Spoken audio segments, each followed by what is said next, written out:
Vijay பயந்துட்டாரு, CM பயந்துட்டாரு பார்த்துக்கோங்க. அவர் வந்து கரூருக்கு வந்து இப்போ அடுத்த வாரம் போறாரு. அங்கே கரூரில் சிங்கம் செந்தில் பாலாஜி உட்காந்துருக்கு. ஸோ அப்போ செந்தில் பாலாஜி இருக்கப்ப எப்படி போகிறதுன்னு வந்து விஜய் பயந்துக்கிட்டு தான் வந்து செந்தில் பாலாஜி மேலே இப்படிலாம் குறைகளை சொல்கிறாரு. தொட்டுப்பார், சீண்டிப்பார், உன் தியாகம் பெரிது, உன் வீரம் பெரிது அப்படின்னு சீக்கிரமாக ஒரு ரிலீஸ் எதிர்பார்க்கலாம். ஏன்னா நமக்கு போன டைம் இதே வந்துச்சு, இப்பயும் வருதா அப்படிங்கிறத பார்க்கணும். நம்ம இந்த 5 வருஷத்துல என்ன சரி பண்ணிக்கணும், நம்ம போன 5 வருஷத்துல என்ன தப்பு செஞ்சோம் அப்படின்றத விட்டுட்டு எப்பேற்பட்ட தில்லு முள்ளு திருகுதால வேலை பார்த்துட்டு இருக்காங்க பாருங்க. இந்த திமுகனாலே தில்லு முள்ளு திமுக, தில்லு முள்ளு பண்றதுதான் இவங்க வேலை. இந்த ஆட்சியை எப்படி கலைக்கணும், இந்த ஆட்சிக்கு எப்படிலாம் குடைச்சலை கொடுக்கணும், இந்த ஆட்சியில செய்யற தவறுகளை சொல்லுங்க, அதுதான் எதிர்கட்சி அவங்களோட வேலை. ஆனா அந்த ஆட்சிக்கு உண்மையாலுமே பிரச்சனையை உண்டாக்கணும், இந்த ஆட்சியை கவிழ்க்கிறதுக்கு என்னெல்லாம் பண்ணணும் அப்படின்னு நீங்க யோசிக்கிறீங்கன்னா, விஜய் வந்து கூப்பிடுறாருன்னொன்னே உடனே ஆதரவு கொடுக்கறதுக்கு இங்க இருந்து எல்லாம் போயிடுறாங்க. ஆனா நேத்து முந்தானத்து கட்சி ஆரம்பிச்சவங்க நீங்க தான் சொல்றீங்க, அவங்க கட்சியில நீ 50 கோடி தரேன்னா கூட ஒருத்தன் வராம அவங்களோட கூட இருக்காங்கல்ல. அப்போ நீங்க என்ன மாதிரி கேவலமா ஒரு கட்சியை நடத்திட்டு இருக்கோம், எப்படி நம்ம தொண்டர்களோட உணர்வுகளை கூட புரிஞ்சுக்காம, கட்சியில இருக்க உணர்வுகளோட புரிஞ்சுக்காம கேவலமான ஆட்சி நடத்துறோங்கிறத திமுக அனலைஸ் பண்ணணும். மேம், செந்தில் பாலாஜி அவர்கள் போன தடவை கைது ஆகும்போது எர்போஸ்ட் மாதிரி நெஞ்சு வலிக்கிற மாதிரிலாம் வந்து சீன் போட்டார். இந்த தடவை ஏதாவது வாய்ப்புகள் இருக்கா? அதை தான் இனிமே பார்ப்போம். போன தடவை நெஞ்சு வலி வந்துச்சு, இந்த தடவை என்ன வலி வரப்போகுதுன்னு தெரியல. போன தடவை பேண்ட்டை நினைச்சாரு. இதே விஜயபாஸ்கர் அவர்கள் வந்து டிஎம்கேக்கு வந்திருந்தாருன்னா ஏடிஎம்கேல இருந்து ஆஹா மன்னா மாமா மன்னா விராலிமலையின் வீரனே வெற்றி கொண்டாடு அப்படி இப்படின்னு இவங்களே புகழுவாங்க. நீங்கனே கரூர்ல நெரிசல்ல சத்தவனை பத்தி நீங்க பேசுறேன், அதுக்கு காரணம் நீங்க தானே. உங்க ஆட்சி அப்போ ஒரு கூட்டம் கூடுதுன்னா அந்த கூட்டத்துல வர மக்களுக்கு பாதுகாப்பு கொடுக்க வேண்டியது நீங்க இல்ல. அப்படியே விஜய் அவர்களே வந்து தப்பா வராருன்னா வரக்கூடாதுன்னு மறிச்சு திருப்பி அனுப்புங்க. ஏன் சொல்லல? எதுக்கு பிளான் பண்ணி குறுகலான நேரத்தை கொடுத்தீங்க? உங்களுக்கு தேவை மக்களோட உயிர். மக்கள் உயிர் போச்சுன்னா பணத்து மேல உட்காந்து ஒப்பாரி வச்சு ஒரு அரசியல் பண்ணலாம்னு நினைக்கிற கேவலமான கேவலவாதிகள் திமுக. மக்கள் முடிவு பண்ணணும் வைகோ அவர்கள் வந்து எப்பேற்பட்ட ஒரு சந்தர்ப்பவாத அரசியல்வாதி அப்படின்றத. அப்போ உங்களுக்கு ஓட்டு போடுற மக்கள்லாம் முட்டாளா? உங்களுக்கு அப்ப மக்கள் நலன்லாம் முக்கியம் கிடையாது. கூட்டணி தர்மமா அதுக்கு பேரு? என்ன தர்மம் அது? அப்ப நீங்க எப்பேற்பட்ட கேவலமான அரசியல் பண்றீங்க.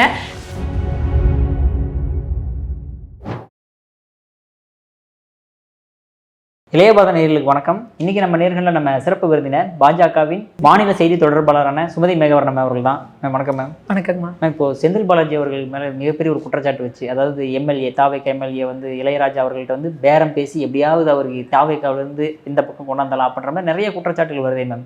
செந்தில் பாலாஜி மறுபடியும் தலைமறைவா மேம்? இல்லை, நேற்றுலேருந்து திமுகங்கிறவங்களாம் பார்த்தீங்கன்னா அப்படியே ஃபயர் விட்டுட்டு இருந்தாங்க. விஜய் பயந்துட்டாரு, சிஎம் பயந்துட்டாரு பார்த்துக்கோங்க. அவர் வந்து கரூருக்கு வந்து இப்போ அடுத்த வாரம் போறாரு. அங்கே கரூரில் சிங்கம் செந்தில் பாலாஜி உட்காந்துருக்கு. ஸோ அப்போ செந்தில் பாலாஜி இருக்கப்ப எப்படி போகிறதுன்னு வந்து விஜய் பயந்துக்கிட்டு தான் வந்து செந்தில் பாலாஜி மேலே இப்படிலாம் குறை சொல்கிறாங்க, இப்படிலாம் வந்து குற்றம் சொல்கிறாங்கன்னு சொல்லிட்டு இந்த பக்கம் ஃபயர் விட்டுட்டு இருக்காங்க. இன்னைக்கு காலையில் பார்த்தா அவரோட தம்பி மேலே எஃப்ஐஆர் போட்டிருக்கிறாங்க. இவர் செந்தில் பாலாஜி தலைமறைவான். இப்போ உடனடியாக பாருங்க, இனி அடுத்து வந்து நம்மளோட முன்னாள் முதல்வர்கிட்ட இருந்து வீடியோ எந்த நேரத்தில் வேணா வரலாம். தொட்டுப்பார், சீண்டிப்பார், உன் தியாகம் பெரிது, உன் வீரம் பெரிது அப்படின்னு சீக்கிரமா ஒரு ரிலீஸ் எதிர்பார்க்கலாம். ஏன்னா நமக்கு போன டைம் இதே வந்துச்சு, இப்பயும் வருதா அப்படிங்கிறத பார்க்கணும். அதனால இந்த செந்தில் பாலாஜி அப்படிங்கிறவங்க பார்த்தீங்கன்னா என்னென்ன சொல்றீங்க, குதிரை பேரம் நடந்துருச்சு, கழுத பேரம் நடந்துருச்சு, ஒட்டக பேரம் நடந்துருச்சு, கையாமையான்னு குதிக்கிறாங்க. ஆனால் இங்கே தாவேக்கா ஆட்சி நடத்த முடியாமல் அங்கே இருக்கிற எம்எல்ஏக்கள் எல்லாரையும் பணம் கொடுத்து நீ 15 கோடி 20 கோடி 50 கோடி வரைக்கும் பேசிட்டு அங்கே சட்டசபையில் வந்து தீர்மானம் நிறைவேற்றுவாங்க, நீங்கள் எந்த கட்சிக்கு ஆதரவாக இது பண்ணுறீங்கன்னு. அப்போ நம்ம தாவேக்காக்கு இது இல்லாமல் எதிராக வாக்களிங்க அப்படிங்கிற மாதிரி அவங்களுக்கு பணம் கொடுத்து இது பண்ண சொல்லியிருக்காங்க. அதில் இந்த இளையராஜா அப்படிங்கிறவரை வந்து மிரட்டியும் இருக்காங்க, இதை வந்து நீ வெளியில் சொன்ன அப்படின்னா உனக்கு உயிருக்கே ஆபத்து பார்த்துக்கோ அப்படின்னு. அப்போ இவங்கெல்லாம் எப்பேற்பட்ட தீய சக்திகள்ங்கிறத பாருங்க. மக்கள் தீர்ப்பு கொடுத்துருக்காங்க. மக்கள் நீங்கள் கேவலமாக 5 வருஷம் ஆட்சி நடத்திருக்கீங்க, நீங்கள் வேண்டான்னு உங்களை ஒதுக்கிட்டு இன்னொருத்தவங்கள தேர்ந்தெடுத்திருக்காங்க. உங்களுக்கு பிடிக்குதோ அவங்க வந்து 60 ஆண்டு கால அனுபவம் இருக்கோ, 100 ஆண்டு கால அனுபவம் இருக்கோ, அவங்க நேற்று வந்தவங்களோ முந்தா நேற்று வந்தவங்களோ, அதெல்லாம் பேச்சே கிடையாது.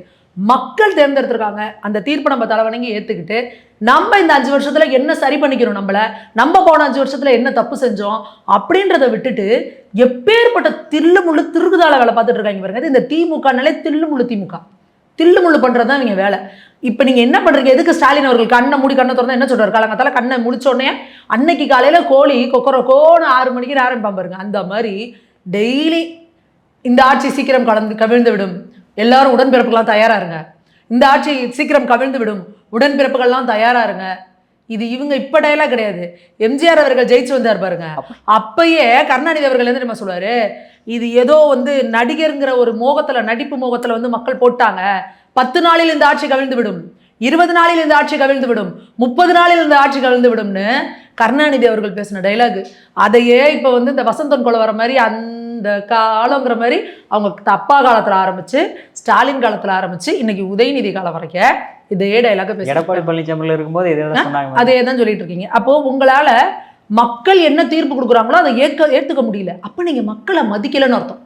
இந்த ஆட்சியோ இந்த பதவியோ இந்த அதிகாரமோ, நான் யார் தெரியுமா சிஎம், நான் யார் தெரியுமா அமைச்சர் அப்படின்றதெல்லாம் மக்களுக்கு சேவை பண்றதுக்காக மக்கள் போடுற பிச்சை.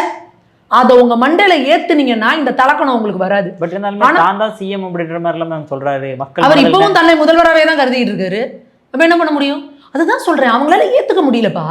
இவங்கெல்லாம் யாரு, இவங்கெல்லாம் எந்த ஓட்டு போட்டா இவங்க இது பண்ணா அப்படின்னு. அதனால நீங்க என்ன பண்றீங்க, இன்னைக்கு ஒரு மக்கள் முடிவெடுத்து இத்தனை பேரை உட்கார வச்சிருக்காங்கன்னா இந்த ஆட்சியை எப்படி கலைக்கணும், இந்த ஆட்சிக்கு எப்படிலாம் குடைச்சலை கொடுக்கணும், இந்த ஆட்சியில செய்யற தவறுகளை சொல்லுங்க. அதுதான் எதிர்கட்சி அவங்களோட வேலை. ஆனா அந்த ஆட்சிக்கு உண்மையாலுமே பிரச்சனையை உண்டாக்கணும், இந்த ஆட்சியை கவிழ்க்கிறதுக்கு என்னெல்லாம் பண்ணணும் அப்படின்னு நீங்க யோசிக்கிறீங்கன்னா அப்ப நீங்க எதுக்காக இப்ப நீங்க உத்தம மாதிரி சொல்லுவாங்களா, இந்த யோகிய வரான் செம்பெடுத்து உள்ள வைங்கிற மாதிரி நீங்க உத்தம புத்திர மாதிரி என்ன சொன்னீங்க, இப்ப எலெக்ஷன் ரிசல்ட் வந்தோடனே இன்னொரு தேர்தலை தாங்குவதற்கு தமிழ்நாடு தயாராக இல்லை, இல்லைன்னா குடியரசுத் தலைவர் ஆட்சி மூலமா பாஜக உள்ள வந்துடும், எங்க போனாலும் ரெங்கரை செய்விங்கிற மாதிரி இவங்களுக்கு பாஜகவை தொட்டுக்கணும் ஊருக்கா மாதிரி, இல்லைன்னா பாஜக வந்துடும் அப்படின்னு சொல்லி நாங்கள் வந்து எங்கள் கூட இருக்க கூட்டணியில் இருக்கிறவங்களெல்லாம் போயிட்டு வாங்கன்னு அனுப்பி வச்சாங்க அப்படின்னு சொல்கிற உத்தமபுத்திரனுங்க ஒரு பக்கம். இன்னொரு பக்கம் செந்தில் பாலாஜி அவர்களை வச்சு அங்கிட்டு இருக்க எம்எல்ஏக்கள் எல்லாம் காசை கொடுத்து உருவி இருக்கீங்க. இப்போ என்னங்க அர்த்தம் அது? பட் இருந்தாலுமே உதயநிதி ஸ்டாலின் அவர்கள் எங்கே போனாலுமே வந்து சோஃபா வந்து வச்சு தான் வந்து நீங்கள் வந்து குதிரை பேரம் பேசி தான் பண்ணீங்க, சோஃபாவை தாண்டி வாஷிங் மிஷின்லாம் சொல்ல ஆரம்பிச்சிட்டாங்களே மேம். அப்போ அது எப்படி மேம்? அது அப்போ நீங்கள் ஒரு விஷயத்த சொல்லுங்க, நாங்கள் 75 கால பாரம்பரியம் கொண்ட கட்சி அப்படிங்கிறீங்க, 75 வருஷமா உங்க கட்சியில் உங்களோட இருக்காங்கன்னு. இந்த கூட்டணியில் இருக்கிறவங்க கிட்டத்தட்ட 15 வருஷமா 10-15 வருஷமா உங்களோட கூட்டணியில் இருக்கிறாங்க. நாங்கள் கொள்கை கூட்டணி இன்டாக்டாக இருக்கிறோம், நாங்கள் அந்த கூட்டணி இந்த கூட்டணி. நீங்கள் கடைசியில் அவங்க சோஃபா கொடுக்குறாங்க, காசை கொடுக்குறாங்க, எதையோ பண்ணுறாங்க, உங்கள் கூட இருக்கவங்க ஓடிட்டாங்கல்ல. ஆனால் அதே தாவேக்கால இருக்கிறவங்க 2.5 வருஷம் தானே கட்சி ஆரம்பிச்சிச்சு. நீங்கள் 35 கோடி கொடுக்குற 50 கோடி கொடுக்குறீங்கல்ல, ஏன் அங்கே இருக்க எம்எல்ஏ யாரும் வரல? அப்போ நீங்கள் கூட இருக்கிறவனை எந்த மாதிரி நடத்துறீங்க, கூட்டணியில் இருக்கிறவங்களுக்கு என்ன மரியாதை கொடுக்குறீங்க, கட்சி என்ன லட்சணமாக நடத்துறீங்க? அப்போ உங்கள் கட்சிக்காரங்களுக்கே உங்களோட தலைமை பிடிக்கல. நீங்கள் குடும்ப அரசியல் பண்ணுவீங்க. உங்கள் அப்பா கருணாநிதிக்கு அப்புறம் ஸ்டாலினுக்கு அப்புறம் உதயநிதிக்கு அப்புறம் இன்பநிதி இப்போ கொண்டாந்தாச்சு, உள்ளே இறக்கியாச்சு. அப்போது இவங்களே தலைமுறையே ஆண்டுட்டு இருப்பாங்க. நம்ம உள்ளே உட்காந்துருக்குமா நடக்கிற கடுப்பும் வெறுப்பும் உங்கள் கட்சிக்காரங்களுக்கும் இருக்குது, உங்கள் கூட இருக்க கூட்டணிக்காரங்களுக்கும் இருக்குது. அதனால தான் விஜய் வந்து நீங்கள் சொல்கிறது உண்மையா பொய்யா அதெல்லாம் கிடையாது. விஜய் வந்து கூப்பிடுறாருன்னொன்னே உடனே ஆதரவு கொடுக்கறதுக்கு இங்கேருந்து எல்லாம் போயிடுறாங்க. ஆனால் நேற்று கட்சி ஆரம்பிச்சவங்க நீங்கள் தான் சொல்கிறீங்க, அவங்க கட்சியில் நீ 50 கோடி தரேன்னா கூட ஒத்தனை வராமல் அவங்களோட கூட இருக்காங்கல்ல. அப்போ நீங்க என்ன மாதிரி கேவலமா ஒரு கட்சியை நடத்திட்டு இருக்கோம், எப்படி நம்ம தொண்டர்களோட உணர்வுகளை கூட புரிஞ்சுக்காம, கட்சியில இருக்க உணர்வுகளோட புரிஞ்சுக்காம கேவலமான ஆட்சி நடத்துறோங்கிறத திமுக அனலைஸ் பண்ணணும். இல்லைன்னா திமுக அப்படிங்கிற ஒரு கட்சியை இடம் தெரியாம போயிடும். மேம் செந்தில் பாலாஜி அவர்கள் போன தடவை கைதாகும்போது என்ஃபோர்ஸ்மெண்ட் நெஞ்சு வலிக்கிற மாதிரிலாம் வந்து சீன் போட்டார். இந்த தடவை ஏதாவது வாய்ப்புகள் இருக்கா? அதை தான் இனிமேல் பார்ப்போம். போன தடவை நெஞ்சு வலி வந்துச்சு, இந்த தடவை என்ன வலி வரப்போகுதுன்னு தெரியல. போன தடவை பேண்ட்டை நினைச்சாரு, அதுக்கப்புறம் எல்லாம் ஆளுக்கு ஒட்டுமொத்த தமிழக அரசாங்கமே ஓடிச்சு ஓமாந்தூர் ஹாஸ்பிட்டலுக்கு. அதுக்கப்புறம் அங்கேருந்து அவர் எடுத்துகிட்டு ஒரு ப்ரைவேட் ஹாஸ்பிட்டலுக்கு போனாங்க. இந்த சீன் எல்லாம் நடந்துச்சு. இப்போ நம்ம பார்க்கணும், இப்போ பார்த்தா தெரியும் என்ன நடக்க போகுது, என்ன இங்கே நடக்க போகுது, என்னென்ன சீன்லாம் போடுவாங்க. அதாவது இவங்களுக்கு என்னன்னா மக்களை எந்நேரமும் வந்து ஏதோ ஒரு குழப்பத்திலையும் மாயையிலையுமே வச்சிருக்கணும். அதை வந்து திமுக என்ன செய்யணுமோ அதை வந்து தெளிவாக பண்ணுவாங்க. இங்கே வந்து செந்தில் பாலாஜி ஒரு தப்பு பண்ணியிருக்காரு, அதுக்கு போலீஸ் அரெஸ்ட் பண்ணுதுங்கிற தாண்டி ஐயோ அவரை வந்து எப்படி சித்திரவதை பண்ணிட்டாங்களா, எப்படி கொடுமை பண்ணிட்டாங்களா, எப்படி ஒரு போன முறை வந்து அமைச்சராக இருந்தார், அவரை வந்து நீங்கள் ஜெயிலில் 1.5 வருஷம் இருந்தார், 1.5 வருஷம் இலாக்கா இல்லாத அமைச்சராக உட்கார வச்சுருந்தீங்கல்ல எங்கள் காசை கொடுத்து. அப்போ இது எவ்வளோ பெரிய அநியாயம். அப்போ நீங்கள் மக்களுக்கு இழைக்கிற துரோகம் தானே நீங்கள் இது. அதெல்லாம் பண்ணிட்டு நீங்கள் இன்னைக்கு என்ன பேசுகிறீங்க, வாஷிங் பவுடர் நிர்மான் பேசிக்கிட்டு உட்காந்துருக்கிறீங்க. கனிமொழி அக்கா சொல்கிறாங்க இது வந்து பாஜகவை விட பெரிய வாஷிங் மிஷினாக தாவேக்கா இருக்குன்னு. பாஜக பேரை சொல்ல என்ன தகுதி இருக்குது திமுகவுக்கு? வைத்திலிங்கம் அவர்கள் வந்து இங்கேருந்து வந்து திமுகவில் சேர்ந்தோன்னே நீங்கள் என்ன பண்ணீங்க, அவர் மேலே இந்த டிவிஎஸ்சியில் இருந்த வழக்கை சீக்கிரமாக முடிங்கன்னு சொல்லி பரிந்துரை பண்ணீங்கல்ல. அப்போ என்ன அதெல்லாம் என்ன பேர்? அது செந்தில் பாலாஜியை பற்றி என்னென்ன பேசியிருக்காரு ஸ்டாலின் அவர்களை? செந்தில் பாலாஜின்னு பேர் சொல்லி பேசிட்டு அவர் திருப்பி கொண்டு வந்து உங்களோட சேர்த்துக்கிட்டீங்கல்ல, அது என்ன வாஷிங் மிஷின்? இப்போ ஏடிஎம்கேல இருந்த அத்தனை பேர் எத்தனை பேரை கொண்டு வந்து உங்கள் கட்சியில் சேர்த்துக்கிட்டீங்க? இப்போ அவங்களாம் என்ன வாஷிங் மிஷினு? அப்போ நீங்கள் பாஜக கை நீட்டி சொல்ல உங்களுக்கு என்ன யோகிதை இருக்குது? இப்போ பாஜகவில் வந்தாங்கிறதுக்காக யாராவது ஒருத்தவங்களோட கேஸை வந்து வாபஸ் வாங்குங்க, இவங்களோட இது பண்ணுங்கன்னு சொல்லியிருக்கோமா? தெளிவுபட சொல்லியாச்சு. நீங்கள் எந்த கட்சியிலேருந்து வந்தாலும் என்ன பண்ணாலும் சரி, உங்கள் மேலே ஏதாவது குற்ற பின்னணியோ குற்ற வழக்கோ இருந்தால் அது விசாரிக்கப்படும். அதில் நீங்கள் வந்து குற்றவாளி நிரூபிக்கப்பட்டால் கட்டாயம் தண்டனை உண்டு. அதில் எந்த மாற்றமும் கிடையாது. உங்களை மாதிரி வந்து அங்கே இதில் இருக்கிறவங்களை வந்து லஞ்ச ஒழிப்புத்துறையை வந்து இன்ஃப்ளூயன்ஸ் பண்ணுறது, அதை சீக்கிரம் முடிச்சு விடுங்கன்னு சொல்கிறது, அது ஜெயிலுக்குள்ளேயே உட்கார வச்சு இலாக்கா இல்லாத அமைச்சராக உட்கார வைக்கிறது, இந்த மாதிரி கேடுகட்ட வேலையெல்லாம் நீங்கள் பார்த்துக்கிட்டு நீங்கள் அடுத்தவங்களை பார்த்து என்ன குட்கா கரை போயிடும் இந்த கரை போயிடும்னு சொல்லிட்டு நீங்கள் எப்படி பேசுகிறீங்க? இதே விஜயபாஸ்கர் அவர்கள் வந்து டிஎம்கேக்கு வந்திருந்தாருன்னா ஏடிஎம்கேலேருந்து ஆஹா மன்னா மாமா மன்னா விராலிமலையின் வீரனே வெற்றி கொண்டாடு அப்படி இப்படின்னு இவங்களே புகழுவாங்க. அப்போ எப்பேற்பட்ட சந்தர்ப்பவாத அரசியல் இவங்க பண்ணிட்டு இருக்கிறாங்க. கனிமொழி அக்கா இருக்க தங்களோட தகுதியை ஏன் இப்படி குறைச்சிக்கிறாங்க அப்படின்றது வந்து ஒன்றும் புரியலை. ஓகே, நம்ம இப்போ ஸ்டாலின் அவர்கள் ஒரு விஷயம் சொல்கிறார். என்ன அப்படின்னு பார்த்தீங்கன்னா, போன வருஷம் நடந்த கரூர் மரணத்துக்கு இந்த வருஷம் தான் விஜய் அவர்கள் வராரு அப்படின்ற மாதிரி ஒரு குற்றச்சாட்டு வைக்கிறாரு மேம். சரி, வேங்கை வயலில் மலத்தை கலந்தாங்கல்ல, எத்தனை வருஷம் ஆச்சு? 3-4 வருஷம் ஆச்சுல்ல. கடைசி வரைக்கும் போனாரா? முன்னாடி முதல்வராக இருந்தார் அவர். கள்ளச்சாராய மரணம் நடந்ததில்ல, அதுக்கு கடைசி வரைக்கும் போனாரா? போகலை இல்லை. நீங்கள் என்னங்க அடுத்தவங்களை பற்றி கேட்குறதுக்கு யோகிதை இருக்குது உங்களுக்கு? விஜய் வந்து இத்தனை மரணங்களுக்கு போகலை, அது தப்பு தான். ஒரு துக்கம் நடந்த இதில் வந்து நம்ம தான் போய் அவங்கள பார்க்கணும், அதான் மரியாதை. அவங்கள நம்மளை வீட்டில் கூப்பிட்டு பார்க்கக்கூடாது. அதை செஞ்சப்போ நாங்களே கண்டிச்சோம். ஆனால் அதை கேட்க திமுகவுக்கு என்ன தகுதி இருக்குது அப்படின்றத நாங்கள் கேட்குறது. நீங்கள் எவ்வளவோ உங்களோட ஆட்சியில் போன 5 வருஷத்தில் திரும்பின பக்கம்லாம் இளவு விழுந்துச்சு. அஜித்குமாரை ஒன்றுமே செய்யாத அப்பாவி ஒரு பையன் அஜித்குமார் அடிச்சு கொண்டாங்கல்ல, அப்போ முதல்வர் போனாரா? இது மாதிரி கேட்டுக்கிட்டே போகலாம். நாங்குநேரியில் ஒரு பையனை வீடு பூந்து வெட்டினாங்கல்ல, அதுக்கு போனாரா? சம்மந்தமே இல்லாமல் அந்த பெரும்பத்து அங்கிட்டலாம் பூந்து ரோட்டில் போகிறவங்களெல்லாம் வெட்டிகிட்டே போனாங்களே, அங்கே இவர் போனாரா? எங்கே போனார்? சரி, 41 உயிருக்கு கேள்வி கேட்குறாரு. கள்ளச்சாராய மரணங்கள் கிட்டத்தட்ட 70க்கு மேலே. அதுக்கு முன்னாடி மரக்காணத்தில் 23. இந்த கள்ளச்சாராய மரணங்கள்ங்கிறது யாரால நடந்தது? முழுக்க முழுக்க உங்களோட அஜாக்கிரதையால், உங்களோட கண்ட்ரோலில் இருந்தால் காவல்துறை என்ன பண்ணிக்கிட்டு இருந்துன்னு தெரியாதனால. அதை விட இன்னொரு பெரிய கூத்து, கள்ளக்குறிச்சியில் அந்த ஒருத்தர் 2 பேர் மட்டும் சாப்பிட்டுட்டு ஹாஸ்பிட்டலில் போய் அட்மிட் ஆகிறாங்க. அட்மிட் ஆகி அவர் இறந்து போகிறாரு. உடனடியாக தகவல் என்ன பரவுதுன்னா, இதை மக்கள் கட்டாயம் குறிச்சுக்கணும், இதை நம்ம ரொம்ப சாதாரணமாக கடந்து போகிறோம். இறந்து போனது கள்ளச்சாராயத்தினால கிடையாதுன்னு சொல்லி உங்களோட அதிகாரியை விட்டு பேச வைக்கிறீங்க. அதை சொன்னதுக்கு அப்புறம் அந்த ஊர் மக்கள்லாம் கள்ளச்சாராயத்தினால சாவலையாண்டான்னு சொல்லி அந்த கள்ளச்சாராயம் கொடுத்து முதல்ல ஒருத்தர் இறந்து போனாங்க பாருங்க, அவங்க வீட்டு இளவுக்கு போனவங்க எல்லாம் திரும்ப கள்ளச்சாராயத்தை வாங்கி குடிச்சு அந்த ஊரே எத்தனை இளவு விழுந்துச்சு. எவ்வளோ பெரிய அநியாயம். நீங்க அந்த 1-2 உயிர் போனப்பயே ஆமா இது கள்ளச்சாராயத்தினால நடந்திருக்கு, இது உடனடியாக நடவடிக்கை எடுக்கணும்னு சொல்லியிருந்தா மீதியில் இருக்க அந்த இளவு வீட்டுக்கு போன எல்லா இதெல்லாம் வாங்கி குடிச்சிருக்க மாட்டாங்கல்ல. அதை அப்போ எவ்வளோ பெரிய அநியாயம் பண்ணியிருக்கீங்க, எப்பேற்பட்ட துரோகம் பண்ணியிருக்கீங்க நீங்கள். அந்த நம்ம கணக்குக்கு இன்னைக்கு தெரியறது 73 உயிர். அதுக்கப்புறம் எத்தனை பேருக்கு கண் பார்வை போயிருக்கும், எத்தனை பேர் ஊமையா போயிருப்பான், எத்தனை பேர் செவுடா போயிருப்பான், எத்தனை பேருக்கு கல்லீரல் வெந்து போயிருக்கும், எத்தனை பேருக்கு நுரையீரல் அழிவு போயிருக்கும், எவ்வளோ உள்ள எஃபெக்டை கொடுக்கும் அது, எத்தனை பேர் கைகால் முடமாய் கிடப்பாங்க, எத்தனை பேருக்கு கண் பார்வை போயிருக்கும். இதுக்கெல்லாம் நீங்கள் என்ன பண்ணீங்க? இன்னைக்கு வரைக்கும் அந்த ஊரில் இருக்க பொம்பளைங்க எத்தனை பேர் பொம்பளைங்க தாலி அறுத்தீங்க? யாருக்காக? உங்களோட சுயநலவாத சந்தர்ப்பவாத அரசியலால். அப்பட்டமான பொய். இதெல்லாம் வேற ஒரு ஸ்டேட்ல செஞ்சிட முடியுமா? ஆனால் தமிழ்நாட்டு மக்களை எப்படி நீங்கள் வந்து கொலையெடுத்துக்கிட்டு உட்காந்துருக்கீங்க இங்கே. 2 பேர் கள்ளச்சாராயம் கொடுத்து செத்ததை நீங்கள் அரசு பூர்வ அதிகாரமாக உட்கார வச்சு கள்ளச்சாராய மரணம் இல்லைன்னு சொல்லி அந்த இளவுக்கு போன அத்தனை பேரும் அந்த கள்ளச்சாராயத்தை குடிச்சு சாகுறான்.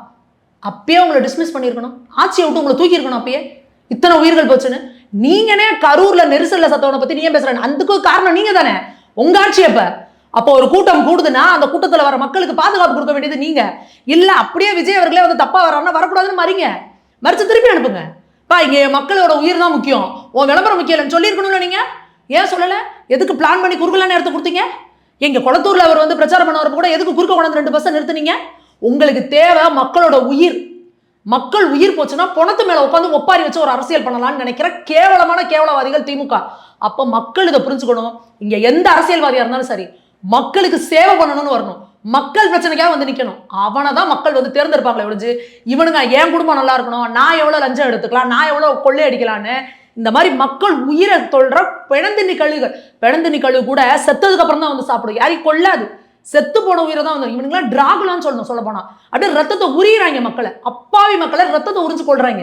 இந்த பாவம்லாம் சும்மா விடுமா? கள்ளக்குறிச்சியில் இத்தனை பேர் செத்து போனாங்கல்ல, இன்னைக்கு அதவங்களாம் வாயில பாவம் குரல் இல்லாதவங்க, அவங்களுக்கு பேச தெரியல, எத்தனை புள்ள அம்மா அப்பா இல்லாம உட்காந்துருக்காங்க. இந்த பாவம்லாம் இவங்க சும்மா விடுமா? இதுக்கு பதில் சொல்லி ஆகணும்ல இவங்க. அதனாலதான் இவனுங்க ரொம்ப வசதியா கடவுள் இல்லைன்னு சொல்லிக்கிறாங்க. ஏன்னா கடவுள் இருக்காரு அப்படின்னா நீ செஞ்ச பாவ புண்ணியத்துக்கு எப்போ உனக்கு பதில் பலன் கொடுப்பாரு அப்படின்னு சொல்லணும். அப்ப நீ கடவுளே இல்லைன்ட்டீங்கன்னா நான் ஏன் பாவ புண்ணியத்துக்குலாம் பயப்படணும்? எனக்கு தோணுனதை செஞ்சுட்டு போயிடலாம்ல. அதனால தானே அவர் மகாவிஷ்ணு அவர் போயிட்டு இந்த ஸ்கூல்ல போயிட்டு எப்பா பாவம் புண்ணியம்னு பேசுனதுக்கு 200 போலீஸ் அனுப்பி அவர் அரெஸ்ட் பண்ணீங்கல்ல. என்னடா தமிழ்நாட்டில் ஒருத்தன் பாவம் புண்ணியம் போய் பேசலாம் இது பண்ணிட்டா நம்ம எப்படி அங்கே அரசியல் பண்றதுன்னு. அப்போ நீங்க பண்ற இந்த கேவல அரசியலை பின அரசியலை பத்தி நீங்க அடுத்தவங்களை பேசுறதுக்கு வாயை திறக்க கூட திமுகவுக்கு தகுதி கிடையாது. ஓகே மேம், இந்த கடவுள் மறுப்பு அப்படிங்கும்போது கி வீரமணி அவர்கள், அதாவது பெரியார் சம்மந்தமான, அவர் எதுக்கு மேம் போய் ரமேஷ் அவர்கள் ஹெச்ஆர்என்சி மினிஸ்டர் போய் பார்க்குறாரு? என்ன காரணமாக இருக்கும்னு நினைக்கிறீங்க? நம்ம தான் சொல்லிட்டோம்லப்பா, இந்த தாவேக்கா வந்து எப்போவுமே ஒரு குழப்பத்திலேயே தான் இருக்கிறாங்க. அவங்க சித்தாந்த குழப்பத்தில் இருக்கிறாங்க. நாங்கள் ரமேஷ் வந்து பார்த்தீங்கன்னா ஒரு பிராமணருங்கிறாரு. அவர் வந்து ஃபோட்டோஸ்லாம் பார்த்தீங்கன்னா பெரியார் சிலை கூட நின்றுக்கிட்டு ஈவேரா பக்கத்தில் நின்றுக்கிட்டு ஈவேரா போயிட்டு இவரை போய் பார்க்குறாரு விஜய் அவர்களை. என்ன புக்கு கொடுக்குறாரு? நீங்கள் வந்து ஒரு ஹெச்ஆர்என்சி மினிஸ்டர், நீங்கள் என்ன கொடுக்கணும்? உங்களோட துறை சார்ந்து ஏதோ ஒரு கடவுள் சிலைகளையோ இல்லை ஏதோ ஒரு கோபுரத்தையோ அப்படி கொடுக்கணும். புக்கு என்ன புக்கு கொடுக்குறாரு? பெரியாரியம். என்ன அந்த வெங்காயத்தை பற்றி நீ தெரிஞ்சுக்க போற? பெரியாரியம் புக்கத்தையும் வேளாங்கண்ணி மாதா சிலையும் கொடுக்குறாரு. அப்போ வேளாங்கண்ணி மாதா கோவில் வந்து இந்து சமய அறநிலையத்துறை கீழே வருதா? இந்த சந்தேகத்தை வந்து தெளிவுபடுத்தணும் ரமேஷ் அவர்கள். அப்போ நீங்க இப்படி ஒரு சித்தாந்த குழப்பத்தில் உட்காந்துக்கிட்டு நான் வந்து கடவுள் இருக்க கோவில்களை பாதுகாப்பேன், எனக்கு கடவுள் நம்பிக்கை இருக்கு, ஆனா எனக்கு ஈவேராவையும் பிடிக்கும் அப்படின்னா இதுக்கு பேர் தான் சொல்லுவாங்கல்ல இந்த கருவாட்டு சாம்பாருங்கிற மாதிரி. நான் கருவாட்டை போட்டு கொதிக்க வைப்பேன், ஆனா அது சாம்பார், சைவ சாம்பார் அப்படின்னா அப்ப எங்களை பார்த்தா உங்களுக்கு லூசு மாதிரி இருக்கா? அங்க கி வீரமணி வந்தாராம், அதான் சொல்லுவாங்கல்ல அவர் யதார்த்தமா கூட்டாரு, நான் பதார்த்தமா போயிட்டேங்கிற மாதிரி. யதார்த்தமான சந்திப்பான், ஆனா யதார்த்தமான சந்திப்புக்கு ஃபார்முலா கருப்பு சட்டை போட்டுட்டு அப்படியே கருப்பு சட்டையில போய் அவரை போய் பாக்குறாரு. அப்படி யதார்த்தமா கருப்பு சட்டை. அதே திருச்செந்தூர் கோவிலுக்கு நீங்க ரைடு போறீங்க, பிளான் பண்ணி போறீங்க, அதுக்கு என்ன ட்ரெஸ்ல போறீங்க? கருப்பு ஜீன்ஸு கருப்பு டிஷர்ட்டு. கோவிலுக்கு போறதுக்குன்னு ஒரு ட்ரெஸ் கோடு இருக்குல்ல. பொதுவாக திருச்செந்தூர் கோவிலுக்குள்ள யார் பண்ணாலும் வேஷ்டி தான் கட்டிட்டு போகணும், மேலே சட்டை போடக்கூடாது, இது பண்ணணும். அப்போ நீங்கள் செக்கிங் போனவரை அதுக்கான ட்ரெஸ் கோடில் போயிருக்கீங்களா? ஒரு வேட்டியை கட்டிட்டு ஒரு வெள்ளை சட்டை போட்டுட்டு தானே நீங்கள் போயிருக்கணும். அதுக்குள்ளே போகிறதுக்கு மட்டும் டிஷர்ட்டு. ஆனால் கோவிலுக்குள்ளே போகிறதுக்குலாம் ட்ரெஸ் கோடு கிடையாது. ஆனால் வீரமணி ஐயாவை பார்க்குறதுக்கு ட்ரெஸ் கோடு இருக்குது. ஏன்னா அவங்க வந்து வாழும் என்ன சொல்கிறது பெரியார் ஆட. நீ வேற ஏதாவது சொல்லிட போகிறேன். அவங்க எல்லாம் தெய்வத்துக்கு மேலேப்பா. கோவிலில் இருக்க தெய்வத்துக்குலாம் ட்ரெஸ் கோடெல்லாம் தேவை கிடையாது. ஏன்னா நான் அமைச்சர். ஆனால் வீரமணி ஐயாவை பார்க்கறதுக்கு கருப்பு சட்டையோட போய் அவரை மரியாதையை பார்த்து இது பண்ணிட்டு வரணும். ஏன்னா அவங்க இல்லைன்னா இன்னைக்கு தமிழ்நாடே கிடையாது பார்த்துக்கோ. இன்னைக்கெல்லாம் நீ நான்லாம் பேண்ட் சட்டை போட்டு புடவை கட்டிட்டு பேசிக்கிட்டு இருக்கோம்னா காரணமே அவங்க தான். அதுக்கு முன்னாடி தமிழ்நாடுல தமிழகத்தில் இருந்தவங்க எல்லாம் காட்டு மிராண்டிகளா அம்மனமா தெரிஞ்சுக்கிட்டு இருந்தாங்க. இவங்க தான் வந்து எல்லாருக்கும் சட்டி போட்டு விட்டாங்க, கோமணம் கட்டி விட்டாங்க. அந்த பெருமையில தான் அப்படியே அவங்கள தலையில தூக்கி வச்சுட்டு ஆடிட்டு இருக்கிறாங்க, நம்மளை பைத்தியக்காரங்களாக்கிட்டு இருக்காங்க. அப்ப இந்த மாதிரி இருக்கிறவங்க கையில இந்து சமய அறநிலையத்துறையை கொடுத்தா அது எப்படி இருக்கும்? என்ன எனக்கு எங்களுக்கு புரியவே இல்லை. கடவுள் உள்ள இருக்காருன்னு நம்புற வேண்டதானடா நீ கோயிலை கொடுக்கணும். இல்ல கடவுளே இல்லைங்கிறவரை நான் தலைவனா வச்சுப்பேன், ஆனா என்னைய வந்து நீ வந்து இந்து சமய அறநிலையத்துறைக்கு போடுன்னா இது எப்படி இந்த ஐடியாலஜி நாங்கள் ஏற்றுக்கிறது? அது விஜய் அவர் தான் சொல்றாரு, நாங்கள் ஈவேராவை கொள்கை தலைவராக வச்சிருக்கோம், ஆனால் கடவுள் மறுப்பை ஏற்றுக்கல. என்ன இது? அப்போ நம்ம என்ன கேட்குறோம் அப்படின்னா நீங்களே பெரிய சித்தாந்த குழப்பத்தில் இருக்கிறீங்க. இவங்களே குழப்பத்தில் இருக்கிறப்ப இவங்க எப்படி அடுத்தவங்களுக்கு ஒரு தீர்வு காலம் கொடுக்க முடியும், விடிவு காலம் கொடுக்க முடியும் அப்படின்றது வந்து எங்களுக்கு ஒன்றும் புரியல மேம். அதே மாதிரி இப்போ திடீர்னு இப்போ வைகோ அவர்கள் எல்லா கட்சிகளும் விட்டு விலக ஆரம்பிச்சிட்டாங்க மேம். ஆனால் வைகோ அவர்கள் போகும்போது ஒரு விஷயத்த சொல்லிட்டு போறாரு, திமுகங்கிறது கலெக்ஷன் கரப்ஷன் கமிஷன் அப்படின்ற மாதிரி. எதுக்காக இது வந்து இந்த டைம்ல சொல்லணும்? அவர்கிட்ட கேள்வி எழுப்பும்போது கூட வந்து ஏன் சார் நீங்க அப்ப சொல்ல அப்படிங்கும்போது கூட்டணி இருக்கும்போது எப்படி நீ சொல்லுவே அப்படின்ற மாதிரி பத்திரிகையாளர்கிட்ட கொந்தளிக்கிறாரு. அப்போ மக்கள் முடிவு பண்ணணும் வைகோ அவர்கள் வந்து எப்பேற்பட்ட ஒரு சந்தர்ப்பவாத அரசியல்வாதி அப்படின்றத. அப்போ உங்களுக்கு ஓட்டு போடுற மக்கள்லாம் முட்டாளா? உங்களுக்கு அப்போ மக்கள் நலன்லாம் முக்கியம் கிடையாது.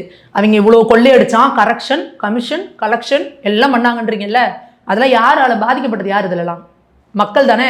அப்போ கள்ளக்குறிச்சியில் எத்தனை உயிர் போச்சு, அப்போ நீங்கள் குரல் கொடுக்கல. பட்டியலின சகோதரர்களுக்கு எதிராக அவ்வளோ அநியாயம் நடந்துச்சு, அப்போ நீங்கள் குரல் கொடுக்கல. குழந்தைகள் வெளியில் போக முடியல, போக்சோ வழக்குகள் 2000 சில்லறையில் இருந்த போக்சோ வழக்குகள் 7000 தாண்டுச்சு, அப்போ நீங்கள் குரல் கொடுக்கல. பெண்கள் வெளியில் போக முடியல, பெண்களுக்கு எதிரான பாலியல் குற்றங்கள் அதிகமாச்சு, சட்டம் ஒழுங்கு பிரச்சனை வந்துச்சு, போதை கலாச்சாரம், மெத்தபெட்டமைன்கிற ஒரு ட்ரக்கு பேரே தெரியாமல் இருந்த மக்களுக்கு எல்லாத்தையும் இது பண்ணாங்க. அப்பெல்லாம் வாயை இருக்க மூடிக்கிட்டு நீங்கள் இருந்துட்டு கூட்டணி தர்மமா? அதுக்கு பேர் என்ன தர்மம் அது? அப்ப நீங்க எப்பேற்பட்ட கேவலமான அரசியல் பண்றீங்க. இலங்கை தமிழர்களுக்காக அப்படியே குமரி குமரி எழுதாரு பிரஸ்ல. ஐயோ இந்த இலங்கை தமிழர்கள் அப்படி கொன்று குவிச்சுட்டாங்க, இந்த காங்கிரஸ் கூட என் பணம் கூட கூட்டு வைக்காதுன்னு. முதல்ல திமுக இருந்தப்போ காங்கிரஸ் போய் கட்டி பிடிச்சிட்டாரு ராகுல் காந்திய. அடுத்து இப்ப காங்கிரஸ் எங்க இருக்கு? தாவேகா கூட. இப்ப நீங்க போயிட்டீங்க. அப்ப நீங்க யாரு? அப்போ இலங்கை தமிழர்களை வச்சு வயிறு வளர்த்தீங்க தானே நீங்க. அப்போ உங்களுக்கு அவங்க மேல இந்த அக்கறையும் இல்லை, உணர்வு இல்லை. நீ யோசிச்சு பாரு, என் வீட்டில் என்னோட சொந்தக்காரனோ என் தம்பியோ என் அண்ணனையோ இல்லை என் குடும்பத்தில் ஒருத்தவங்களே கொண்டுட்டாங்கன்னு எதுக்குற ஒருத்தன் அவனை போய் நீ கட்டி பிடிப்பீங்களா? அப்போ என் இலங்கை தமிழ் சொந்தம் என்னோட தொப்புள் கொடி பந்தம் அதெல்லாம் பொய் தானே, வெத்து வாய்ச்ச விடாது தானே. அப்போ இந்த மாதிரியான சந்தர்ப்பவாதிகளை கேவலமான அரசியல் பண்றவங்கள மக்கள் தொட்டுச்சேரினா அது யார் கட்சியில யார் கூட விஜயே வந்து ஓட்டு கேட்டாலும் போடக்கூடாது. இன்னொன்னு நீங்க யோசிச்சுக்கோங்க, விஜயை வந்து எதுக்காக மக்கள் வந்து தேர்ந்தெடுத்தாங்க? விஜய் கூட்டணி வச்சதுன்னா இவனும் வேண்டாம் எனக்கு அவனும் வேணாம் எல்லாம் இப்படிதான் பண்ணிட்டு இருக்கிறாங்க தானே மக்கள் உங்களை தேர்ந்தெடுத்தாங்க. இனி தூய சக்தின்னு சொல்லிவிட்டு இன்னைக்கு அங்க இருக்கிற தீய சக்தி கூட இருக்கிற எல்லா தீய சக்தியும் இழுத்து கூட கொண்டு வந்துட்டு இருக்கிற அப்ப நீ திருப்பி போய் ஓட்டு கட்டினா மக்கள் உங்களுக்கு போடுவாங்களா? அப்ப இதுக்கு எதுக்கே அவங்களே இருந்துட்டு போலாம்ல அப்படின்னு தானே நினைப்பாங்க. இப்போ அவங்க கூட கூட்டணியில் இருக்க எல்லாத்தையும் உள்ள கொடுக்குறீங்க, அவங்க என்னென்ன குறைச்சல கொடுக்குறாங்க. இந்த IUML கோஷ்டி கூட சேர்ந்துக்கிட்டு போய் திருப்பரங்குன்ற ஃபைல்ஸ் ஒன்று பண்ணிட்டு இருக்கிறாங்க. இந்த பக்கம் திருமாவளவன் அவர்கள் பார்த்தா ஏதாவது ஒன்று சொன்னா இதற்கு விஜய் அவர்கள் விளக்கம் கொடுக்கணும், இதை இப்படி செய்யக்கூடாது அப்படி செய்யக்கூடாதுன்னு. கம்யூனிஸ்ட் என்ன பண்றாங்க, அவங்க ஒரு பக்கம் குறைச்சல் கொடுத்துட்டு இருக்காங்க. இத்தனை குறைச்சலையும் குத்தலையும் எதுக்கு கூட வச்சுக்கிட்டு இருக்கிறீங்க? நீங்க அப்படியே உங்களுக்கு ஆட்சிக்காக வேணும்னா நீங்க என்ன பண்ணிருக்கலாம், வெளியில இருந்து ஆதரவு கொடுக்குன்னு சொல்லாமலங்க. உங்களுக்கு தேவை கட்சி நடத்துறதுக்கு ஆட்சி நடத்துறதுக்கு உங்க கட்சி ஆட்சி நடத்துறதுக்கு ஆதரவு வேணும். ஏன் அவங்க எல்லாத்தையும் உள்ளதுக்கு விட்டுக்கிறீங்க? எதுக்கு அவங்களுக்குலாம் அமைச்சரவையில் இடம் கொடுக்குறீங்க? அப்போ அவங்க உங்களை இன்ஃப்ளூயன்ஸ் பண்ணுவாங்க தானே. இன்னைக்கு வன்னியரசுக்கு அமைச்சரவையில் நீங்கள் இடம் கொடுத்ததுனால தானே அவர் போய் உட்காந்துக்கிட்டு நம்ம நாட்டுக்கு எதிராக இஸ்லாமியர்களையும் கிறிஸ்தவர்களையும் தூண்டி பேசிக்கிட்டு இருக்கிறாரு. ஏன் நீங்கள் அவங்கள வந்து இது பண்ணுறீங்க? அப்போது விஜய் புரிஞ்சுக்கணும், மக்கள்கிட்டேருந்து நம்ம எவ்வளோ விலகி போகிறோம், எதுக்காக மக்கள் நம்மளை ஓட்டு போட்டாங்களோ அதையே மீறி நீங்கள் அந்த தீய சக்திக்கிட்டேருந்து எல்லாரையும் இழுத்து உள்ளே கொடுக்குவீங்கன்னா அப்போ விஜயும் தூக்கி எறியறதுக்கு மக்கள் தயாராக இருப்பாங்க அப்படிங்கிறத விஜய் புரிஞ்சுக்கணும். ஓகே மேம், அற்புதமாக விளக்கம் கொடுத்தீங்க மேம். உங்கள் பொன்னான நேரத்தில் நம்ம இருக்கிறதுக்கு மிக்க நன்றி மேம். நன்றி.